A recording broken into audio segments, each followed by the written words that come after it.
My boyfriend and I recently decided that we wanted to take the new tent we bought on its first trip.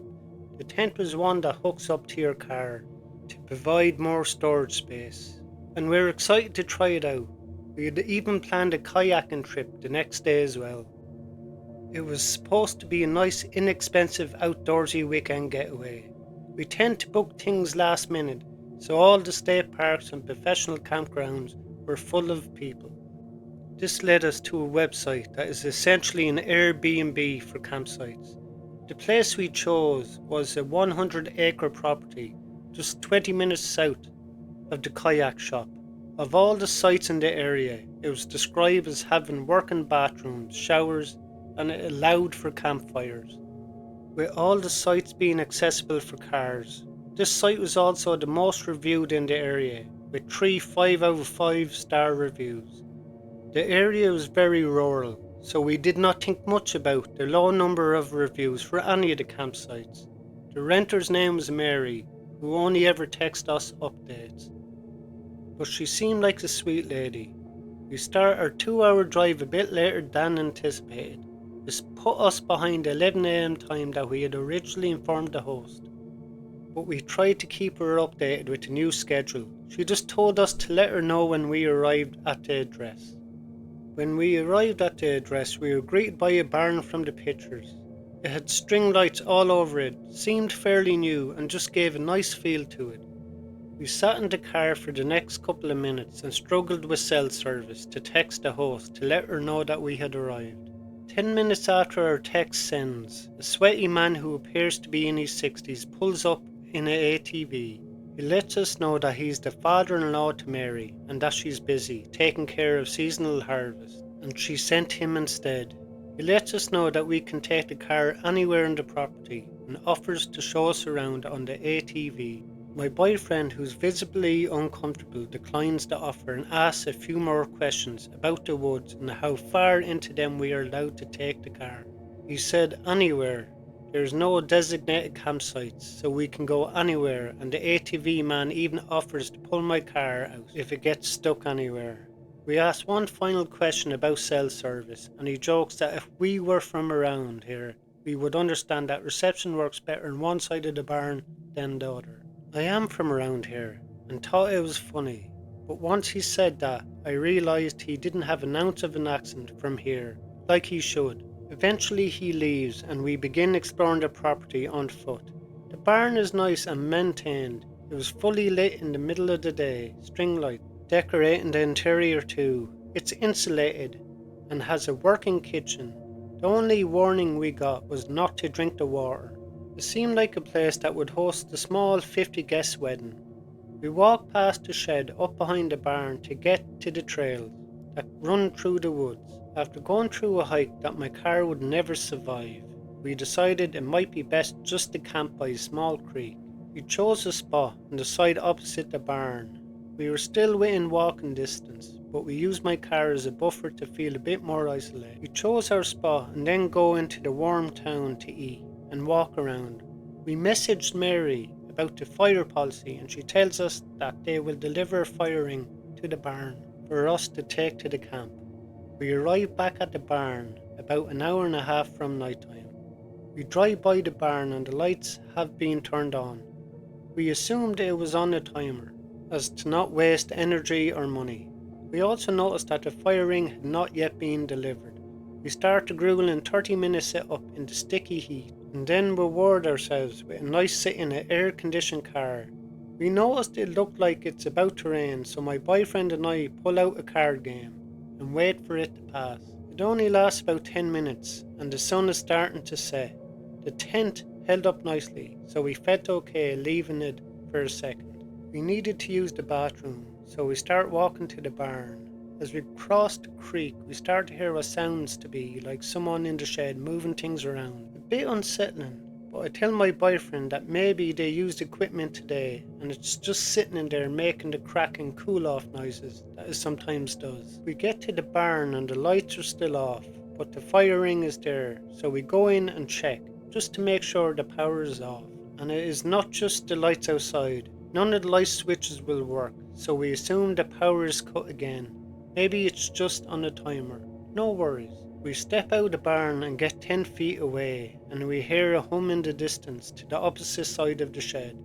The power to the barn is restored. We change direction to go use the bathroom, but as soon as we step inside, the power cuts again. I start to get a weird feeling, and I can tell he has it too. I look to my boyfriend and say maybe they're just watching us. I immediately followed up with no, that's a lot worse. We walk back outside and the lights turn on. My boyfriend says that we need to leave, and I have the same gut-wrenching primal fear. We put the ring back by the barn. We moved it about 10 feet when the barn lights start flickering. We briskly walk back to the car. Being from Appalachia, I know better than to run. The setup was turned down in about 5 minutes and we jumped into the car and locked it.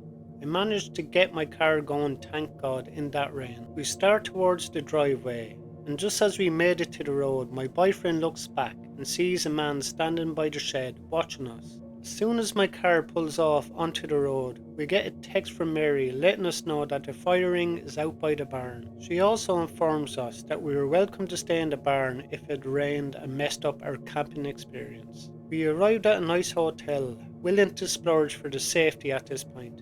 It's 10 p.m. A sweet old lady checks us in, desperate for validation and just comfort from anyone.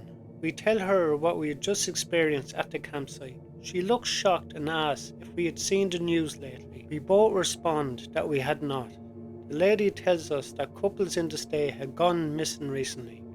All of them had gone camping. 3 couples were truly missing, and one was recently found on the side of the freeway, slashed near to death. They are still recovering in the hospital. We couldn't find many articles about where in the state they were. On the lady's face, it suggested it was nearby us. We got a room and we were nearly in tears at this point. We look at our phones and see a single text message from Mary saying thank you for staying with us.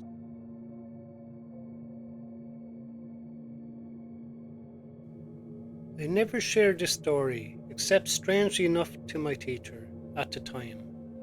I was in first grade at Northside Elementary in DeSoto, Texas. We lived about 3 long blocks down, as my mother liked to call it. I personally feel it was a lot more. My sister and I were brought to school on a regular basis and walked home. My parents chose to divorce right at this time. My dad moved out and we started seeing him every other weekend. My mom began dating someone else, and I remember this because she became very disinterested in taking us to school. She became very preoccupied with her new relationship, and I remember that she often had me walking to school as well as coming home. Thinking back to this day, I'm not sure why I was late. Maybe there was a doctor's appointment or something along those lines. I remember it wasn't very late at all, maybe just an hour or so after school had started. My mum pulled up in the car and I got out. I remember hoping that she would stay there to watch me go up the flight of stairs and inside, but she drove off right away. And this is when I saw him. A man pretty much normal looking stepped out of the car looking directly at me.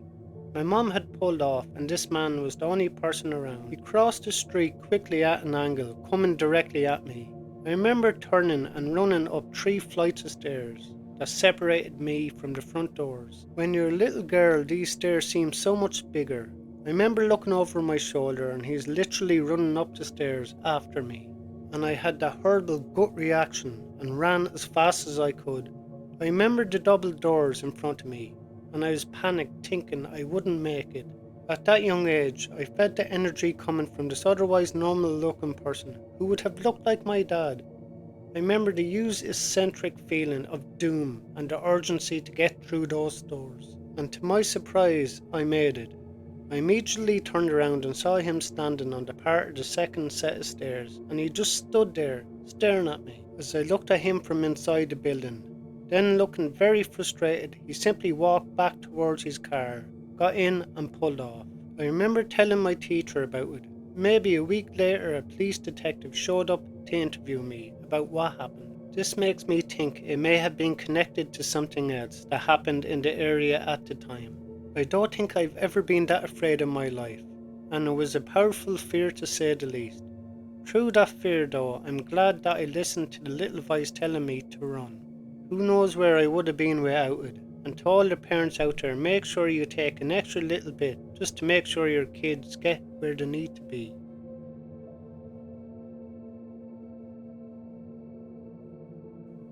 23-year-old guy here.